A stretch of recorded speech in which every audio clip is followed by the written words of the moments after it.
Difficile de ne pas associer Brigitte Bardot à Saint-Tropez et à la Madrague, la petite maison de la baie des Canubiers dont elle a hérité de sa maman. Ce bout de paradis niché dans le sud de la France n'est plus vraiment celui qu'elle a connu lors de son installation. Au fil des ans, Brigitte Bardot subit de plus en plus les comportements de plus en plus intrusifs des vacanciers et des fans curieux et excités à l'idée d'approcher au plus près leur idole. Si est-il la raison pour laquelle Brigitte Bardot préfère fuir tant qu'il est encore temps? Chaque début d'été, elle évite donc le plus possible d'être prise pour cible par les touristes et s'échappe à l'autre bout du village, dans son havre de pin du Capon, la Garrigue, une maisonnette sans prétention offrant le calme qu'elle ne trouve pas aux Canebiers. Ces allers-retours, Brigitte Bardot les fait, non pas seule mais très bien accompagnée.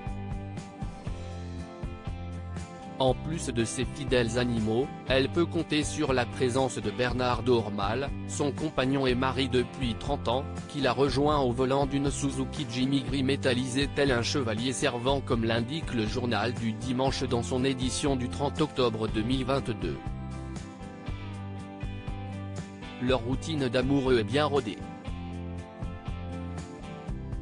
Sur les coups de 18 h, elle remonte chez elle, escortée par son mari. À gauche, la mer scintille comme un tableau pointilliste.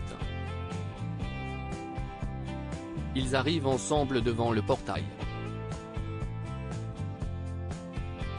Ils reviennent pour le coucher du soleil. Chaque jour, un spectacle fastueux. Brigitte Bardot et Bernard Dormal profitent de la quiétude de la basse saison pour savourer la tranquillité qui leur reste, loin du travail et du temps que la fondation Brigitte Bardot, dans laquelle le couple est très impliqué, leur prend chaque jour.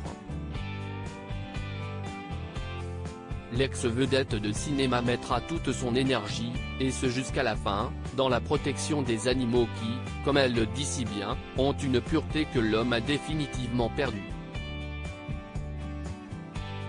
À l'exception de Bernard, sans doute.